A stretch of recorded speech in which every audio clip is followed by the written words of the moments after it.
Hi everyone, it's now the 15th of June and the only reason why it's been some time since I posted a last vineyard video is because we've had to wait for our vineyards really to wake up and get going in the sort of late spring, early summer. But boy, a bit of sunshine made a difference. They're really sort of going now. And if I just sort of show you some of these vines here, then we need to spend a little bit of time just sorting them out because very, very quickly they go completely loopy and put on a huge growth spurt in the sort of early summertime, and they're just really racing now. So before they go totally out of control, we just have to make sure that we're starting to train them along the trellis lines and also concentrating on what we do with those spare shoots that I had in place just in case something went wrong with the main trellis line shoots. So that's what I'm going to do in this video, and I'm also going to show the importance of not being too aggressive with these really young shoots. The thing about second year vines is that we're not using last year's canes or vines to make this year's grapes. We didn't have any last year, so these are sort of virgin first time shoots that we're training along the trellis line, and as a consequence they're really delicate. Okay, so let's go on to this one here, for example. We've got rid of all the, or maybe not, missed one. We've got rid of all the side shoots from lower down the vine, concentrating on just the head. And this is, well, this has grown really quickly in the last week or so. If we were to show you a vine a week ago, this tip here would have been right down, probably about here. It's put on so much in a week. And as you can see, we're starting to get why we're doing all this, as it were. So that's always good news. So really what we're wanting to do now is start to train these things along, or these shoots along the main trellis line here. And same with that one. And then this was our third one, which is our spare. So we're just going to leave that one to go in between our catch wires. Now, we only want grapes to grow along the trellis line. We don't want masses of grapes coming up between our catch wires here. So if we are going to have shoots coming up in our vertical leaf wall here, the last thing we want is grapes dangling all over the place up here. We want all the vine's energy to go into the grapes that we want to harvest, and they're the ones which are going to be hanging from our main trellis line here.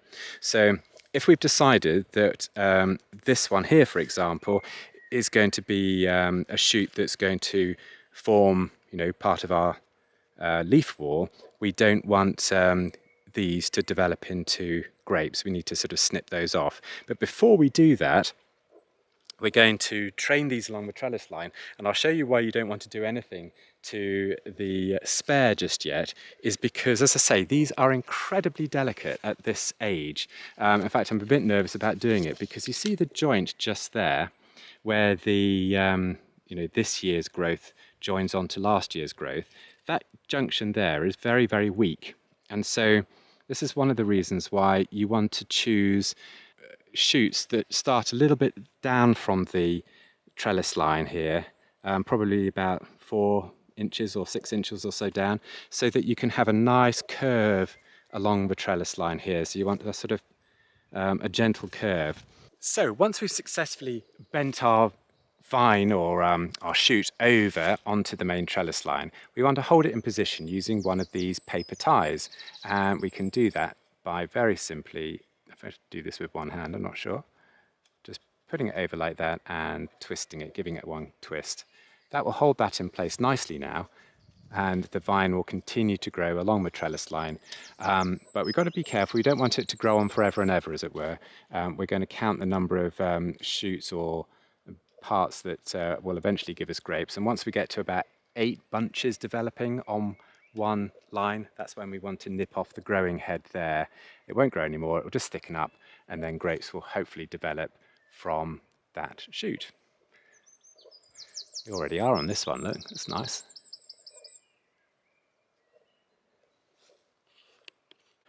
Right, just starting to go along the road now and just sort of putting up our ties just to train our vines along the trellis line.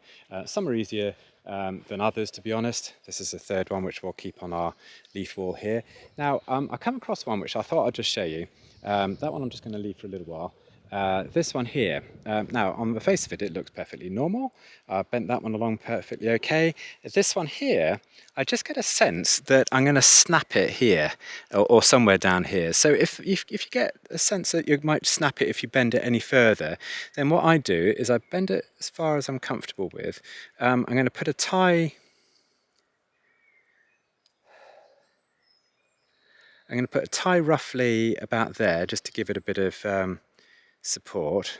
Okay, and then once I've done that, then I'm going to just see if I can put another one there. It looks a little bit odd, but that's better. This will flatten out over time anyway.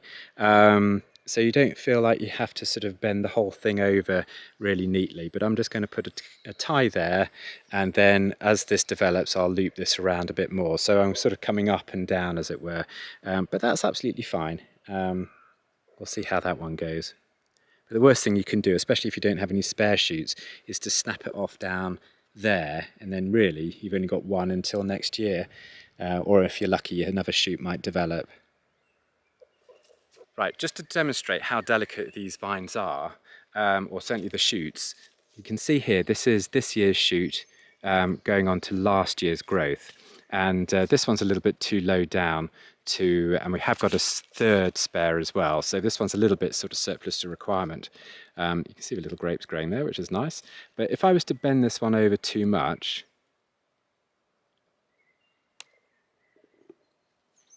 it does break quite easily at that junction there. Okay, I've spent about the last hour and a half or whatever, and I've done about 5.5 rows, so that's probably about 120 vines. So, you know, just whizzing along the rows, it doesn't take too long to do. So now we've got them all sort of in a rough position that I'm happy with, and that's basically what they look like. So we've replicated that all over the first 5 rows I've done. I'll obviously come back another evening and finish off the rest of the vineyard. But anyway, the next instalment I think I'm going to do is going to be on fungicides, because you'll find that vines, especially pure species vines like the Bacchus and any of the other sort of pure vinifera, I think the technical term for it is, they very quickly develop mildew and other sort of fungus infections. So we're going to basically go through perhaps some of the treatments, the common treatments for them, and also what's needed in terms of licensing and legislation and things like that, because in the UK, I'm not quite sure about other parts of the world, but in the UK you do need a certain license in order to spray vines on a sort of scale like this, as it were. So we'll go all through that in the next video. That's probably it for this video, to be honest. It's just a very simple one. I thought I'd better do one before the summer gets any older, as it were. If you've enjoyed the video, then hit that subscribe button and you'll get updates on everything else that we do here on our vineyard, and also everything else that we do on our small holding here. So I hope you've enjoyed it, but until the next video, I'll catch you later. Bye for now.